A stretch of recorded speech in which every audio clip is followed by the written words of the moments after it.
So here's the question. Has science discovered God?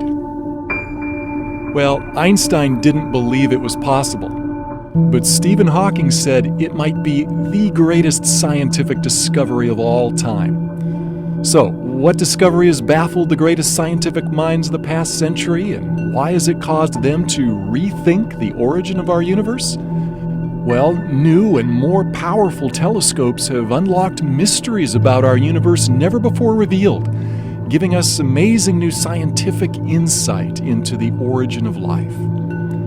Has science discovered God? But wait a minute. Hasn't science proven we don't need God to explain the universe? What is it about this discovery that is so fundamentally different, and why has it stunned the scientific world? Well, this discovery, along with what molecular biologists have learned about the sophisticated coding within DNA, have many scientists now admitting that the universe and life itself appear to be part of a grand design. One cosmologist put it this way: many scientists, when they admit their views, incline toward the design argument. Surprisingly, many scientists who are now talking about God have no religious belief whatsoever. So, what are these stunning discoveries that have scientists suddenly speaking of God? Well, there are three revolutionary discoveries from the fields of astronomy and molecular biology that really stand out. One, the universe had a beginning. Two, the universe is just right for life. And three, DNA coding reveals intelligence. The statements leading scientists have made about these discoveries may shock you. Let's take a look. The universe had a one-time beginning. Since the dawn of civilization, man has gazed in awe at the stars, wondering what they are and how they got there. Although on a clear night the unaided human eye can see only about 6,000 stars, Hubble and other powerful telescopes reveal there are 1 billion trillion stars clustered in over 100 billion galaxies. In fact, our sun is like one grain of sand amidst the world's beaches. But prior to the 20th century, the majority of scientists believed our own Milky Way galaxy was the entire universe, and that only about 100 million stars existed. Most scientists of the past believe that our universe never had a beginning. They believed that mass, space, and energy that compose our entire universe had always existed. But in the early 20th century, astronomer Edwin Hubble discovered that the universe is expanding.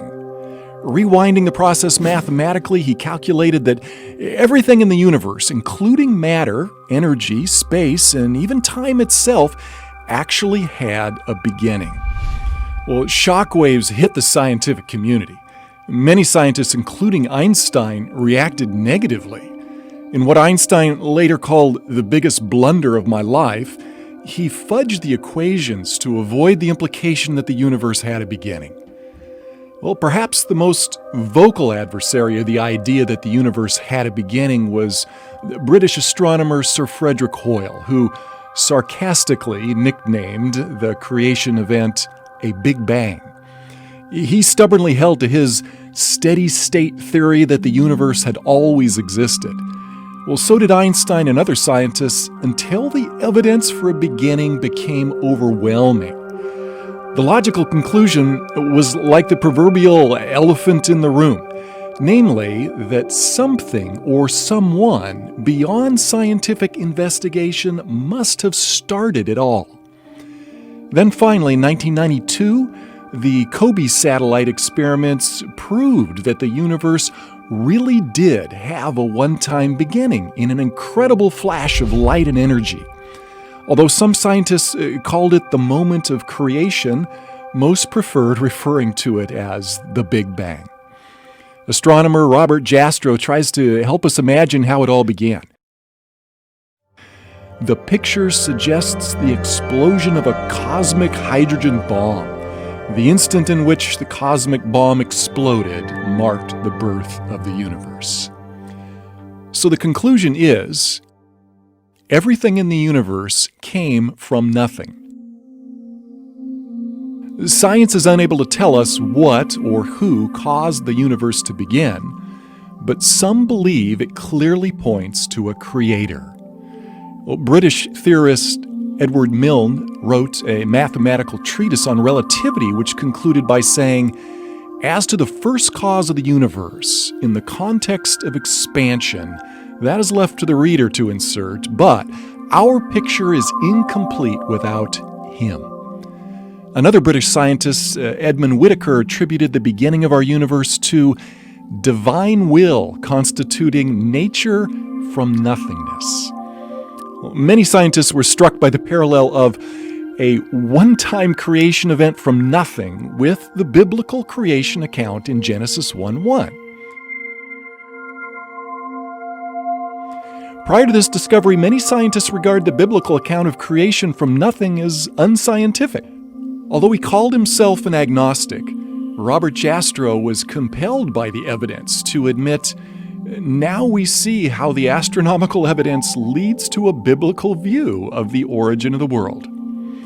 Another similar statement came from agnostic George Smoot, the Nobel Prize-winning scientist in charge of the Kobe experiment.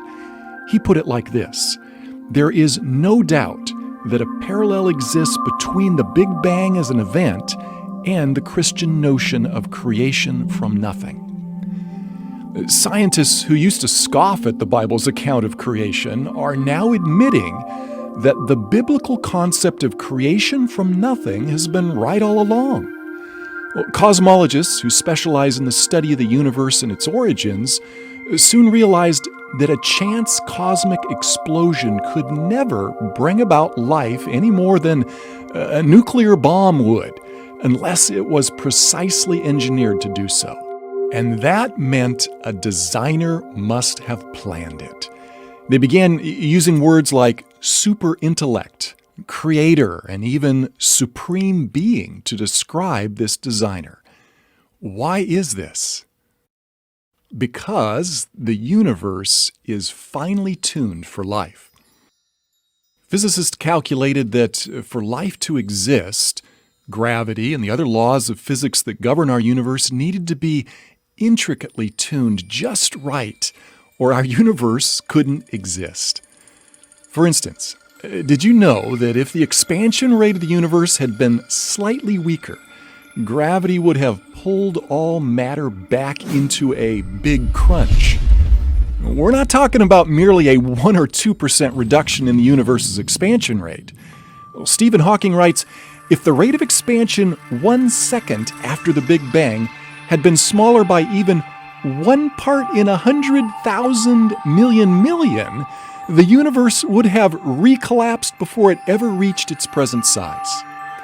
Well, on the flip side, if the expansion rate had been a mere fraction greater than it was, well, all galaxies, stars, and planets could never have formed, and we wouldn't be here. And for life to exist, the conditions in our solar system and our own planet also need to be just right. For example, we all realize that without an atmosphere of oxygen, none of us would be able to breathe. And without oxygen, water couldn't exist. Without water, there would be no rainfall for our crops. Other elements such as hydrogen, nitrogen, sodium, carbon, calcium, and phosphorus are also essential for life. But that alone is not all that's needed for life to exist. The size, temperature, relative proximity, and chemical makeup of our planet, sun, and moon also need to be just right. And there are dozens of other conditions that needed to be exquisitely fine-tuned, or we wouldn't be here to think about it. Scientists who believe in God may have expected such fine-tuning, but atheists and agnostics were unable to explain the remarkable, quote-unquote, coincidences. Theoretical physicist Stephen Hawking, an agnostic, writes, "The remarkable fact is that the values of these numbers seem to have been very finely adjusted to make possible the development of life." It all brings us to one question: the universe, accident or miracle? But couldn't this fine-tuning be attributed to chance? After all, odds makers know that even long shots can eventually win at the racetrack, and against heavy odds, lotteries are eventually won by someone. So, what are the odds against human life existing by chance from a random explosion in cosmic history? Well, for human life to be possible from a big bang utterly defies the laws of probability. One astronomer calculates the odds at less than one chance in a trillion.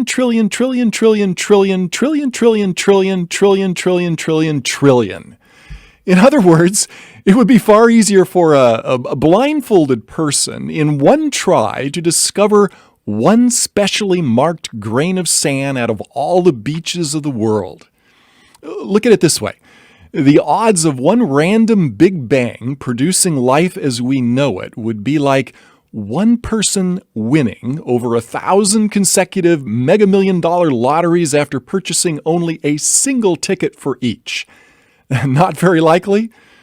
Really quite impossible, unless it was fixed by someone behind the scenes, which is what everyone would think. And that is what many scientists are concluding. Someone behind the scenes designed and created the universe.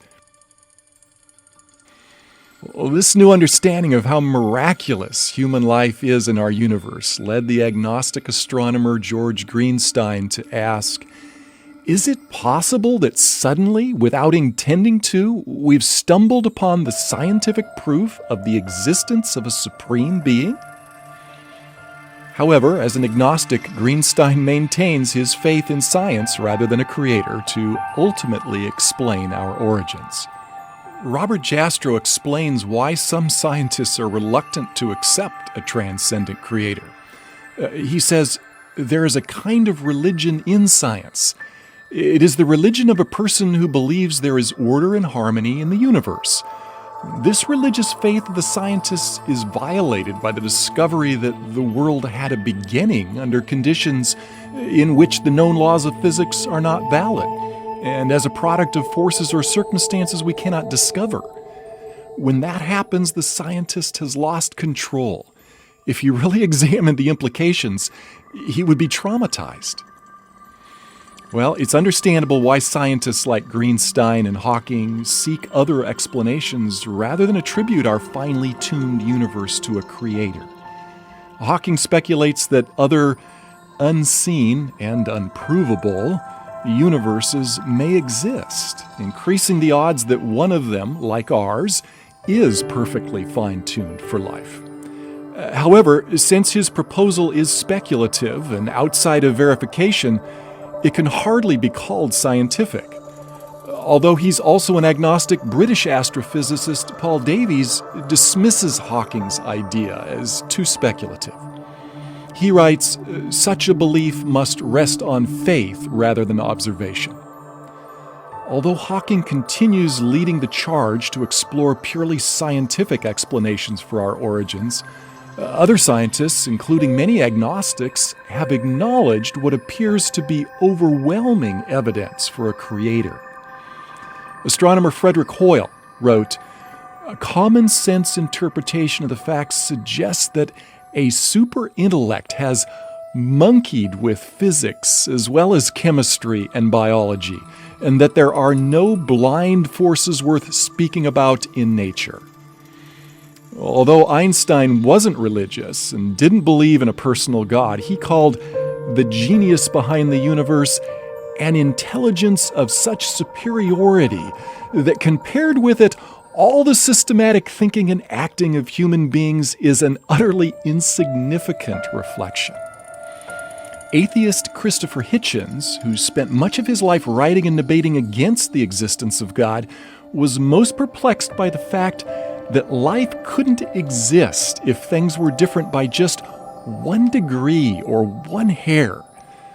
Davies acknowledges, there is for me powerful evidence that there is something going on behind it all. It seems as though somebody has fine-tuned nature's numbers to make the universe. The impression of design is overwhelming. But astronomy is not the only area where science has discovered evidence for design. There is another discovery, DNA, the language of life. As recent as 1953, molecular biologists discovered intricately complex design in the microscopic world of DNA. This tiny molecule has been called the brains behind each cell in our body, as well as every other living thing. Yet the more they discover about DNA, the more amazed they are at the brilliance behind it. Scientists who believe the material world is all that exists, like Richard Dawkins, argue DNA evolved by natural selection without a creator. Yet even most ardent evolutionists admit that the origin of DNA's intricate complexity is unexplainable. DNA's intricate complexity caused its co-discoverer, Francis Crick, to believe that it could never have originated on Earth naturally. Crick, an evolutionist, believed life is too complex to have originated on Earth and must have come from outer space. He wrote, "An honest man, armed with all the knowledge available to us now, could only state that, in some sense, the origin of life appears at the moment to almost be a miracle. So many are the conditions which would have had to have been satisfied to get it going." The coding behind DNA reveals such intelligence that it staggers the imagination. A mere pinhead volume of DNA contains information equivalent to a stack of paperback books that would encircle the Earth 5,000 times. And DNA operates like a language with its own extremely complex software code. Microsoft founder Bill Gates says that the software of DNA is far, far more complex than any software we have ever developed. Richard Dawkins and other evolutionary biologists believe that all this complexity originated through natural selection. Yet, as Crick, a Nobel Prize winner, remarked, natural selection could never have produced the first molecule. Many scientists believe that the coding within the DNA molecule points to an intelligence far exceeding what could have occurred by natural causes. In the early 21st century, noted atheist Anthony Flou's lifelong unbelief came to an abrupt end when he studied the remarkable intelligence behind DNA. Flou explains what changed his position. "What I think the DNA material has done is to show that intelligence must have been involved in getting these extraordinarily diverse elements together. The enormous complexity by which the results were achieved looked to me like the work of intelligence. It now seems to me that the finding of more than 50 years of DNA research have provided materials for a new and enormously powerful argument to design." Although Flou was not a Christian, he admitted that the software behind DNA is far too complex to have originated without a designer. All this scientific evidence leads us to honestly consider that life and the universe have the fingerprints of a creator. Are scientists now convinced that a creator has left his fingerprints on the universe? Although many scientists are still bent on squeezing God out of the universe, most recognize the religious implications of these new discoveries. In his book, The Grand Design, Stephen Hawking, who doesn't believe in a personal God, attempts to explain why the universe doesn't need God. Yet when faced with the evidence, even Hawking has also admitted there must be religious overtones, but I think most scientists prefer to shy away from the religious side of it. As an agnostic, world-renowned astronomer Robert Jastrow had no Christian agenda behind his conclusions. However, he freely acknowledges the compelling case for a creator. He writes of the shock and despair experienced by scientists who thought they had squeezed God out of their world. These are his words. "For the scientist who has lived by his faith in the power of reason, the story ends like a bad dream. He has scaled the mountains of ignorance. He's about to conquer the highest peak. And as he pulls himself over the final rock, he is greeted by a band of theologians who have been sitting there for centuries.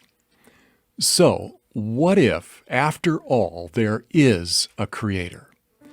If there is a superintelligent creator, the question arises, what is he like? Is he just some cosmic force like in Star Wars, or is he a personal being like us? Well, since we're personal and relational beings, wouldn't the one who created us also be personal and relational? Many scientists, like Arthur L. Shavlov, professor of physics at Stanford University and winner of the Nobel Prize in Physics, believe that these new discoveries provide compelling evidence for a personal God. He writes, "It seems to me that when confronted with the marvels of life in the universe, one must ask why and not just how. The only possible answers are religious. I find a need for God in the universe and in my own life." If God is personal, and since He has given us the ability to communicate, wouldn't we expect Him to communicate with us and let us know why we are here? Well, as we've seen, science is unable to answer questions about God and the purpose for life. However, since the Bible was right about creation from nothing, might it also be trustworthy regarding God, life, and purpose? 2,000 years ago, a man set foot on our planet who claimed to have the answer to life. Although his time on earth was brief, his impact changed the world and is still felt today. His name is Jesus Christ. The eyewitnesses to Jesus Christ tell us that He continually demonstrated creative power over nature's laws. They tell us He was wise, humble, and compassionate. He healed the lame, deaf, and blind. He stopped raging storms instantly, created food for the hungry on the spot, turned water into wine at a wedding, and even raised the dead. Not only that, they claimed after His brutal execution that He Himself rose from the dead. They also tell us that Jesus Christ is the one who flung the stars into space, fine-tuned our universe, and created DNA. Could He be the one of whom Einstein unknowingly referred to as the superintelligence behind the universe? Could Jesus Christ be the one of whom Sir Frederick Hoyle unknowingly referred to as having monkeyed with physics, chemistry, and biology? Has the mystery of who is responsible for creating our universe and the intelligence behind DNA been revealed in the following account from the New Testament? Now Christ is the visible expression of the invisible God. He existed before creation began, for it was through Him that everything was made, whether spiritual or material, seen or unseen. Through Him and for Him also were created power and dominion, ownership and authority. In fact, every single thing was created through and for Him.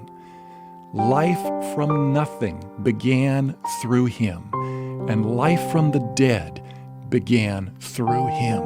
And He is, therefore, justly called the Lord of all.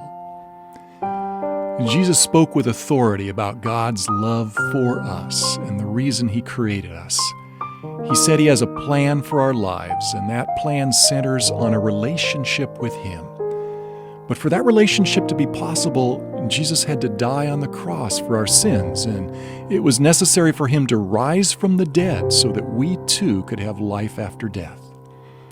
As the Creator, Jesus certainly would have power over life and death, and those closest to Him claim they saw Him alive after He died and was buried for 3 days. If they were wrong, then Christianity's been founded upon a lie. But if they were right, such a miracle would substantiate